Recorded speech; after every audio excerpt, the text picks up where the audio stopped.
So, Cuthbertson dwi, a dwi'n gweithio fel Rhingyll yng ngorsaf Heddlu Gyfyrddin. A dwi wedi bod yn yr heddlu nawr am 11 o blynydde.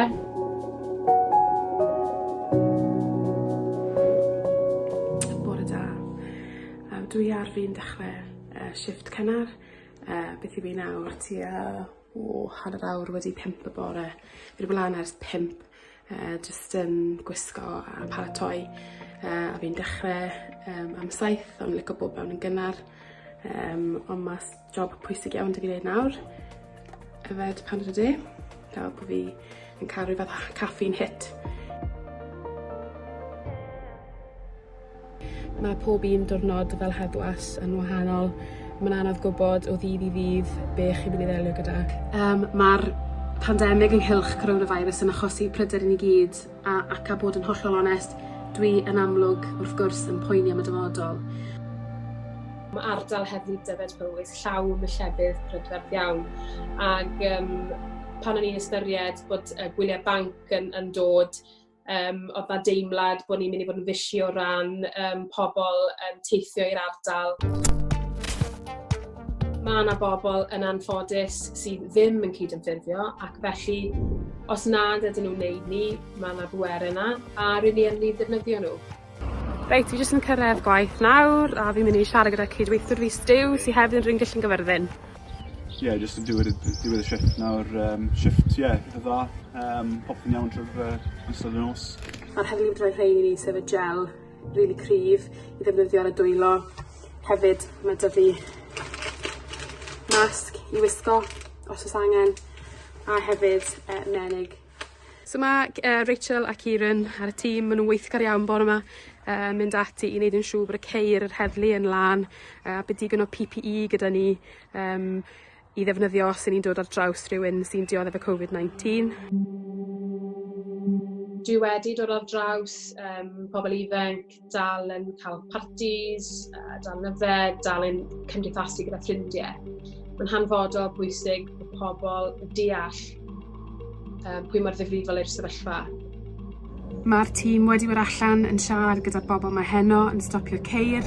Dwi ddim eisiau gorfod arestio pobl, ni jyst eisiau pobl i wrando. Mae lot o criticism ar yr heddlu, so mae'n anodd weithiau gwybod beth yw'r pethau gorau i wneud. Wrth gwrs mae pawb yn gallu cael ei farn, ond mae angen i'r heddlu wneud yn siŵr bod ni'n wneud siŵr bod pobl yn cadw at y cyllawiau, felly,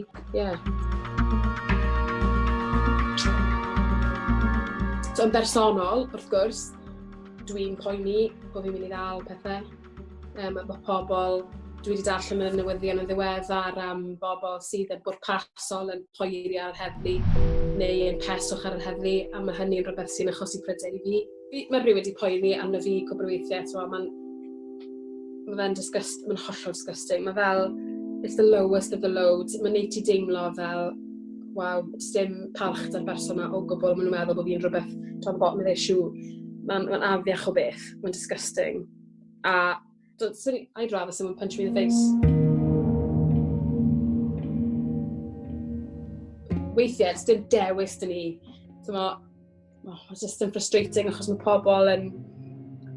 Ar y cyfan, mae lot yn well yn sy'n gwybod ddim rhaid gweud, ond i gymaru yn gweithio blaen. Ond mae pobl...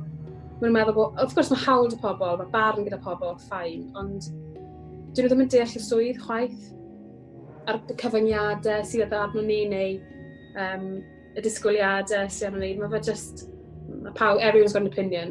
A sydd ddigon teg rili achos bod ni'n wasanaeth i'r cyhoedd, ffain, a mwyn talu trethi er mwyn cael ni. Ond weithiau fi jyst yn gweld y criticism yn anheg, ond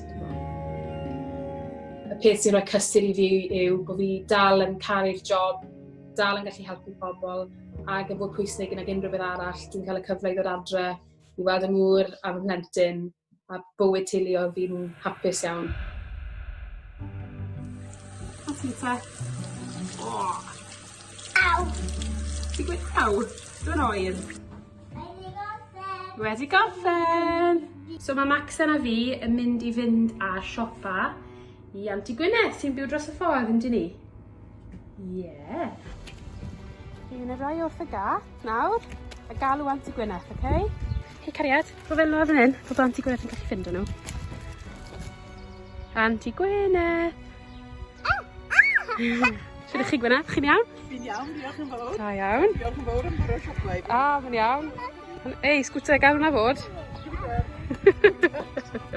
I reini ohonoch chi sydd yn gallu aros gatre, please aroswch gatre a cydymffurfiwch gyda rheolau. Mae hynny wedyn ni yn meddwl bod y rheini ohonom ni sy'n gorfod gweithio yn gallu cadw mor saff as i bosib.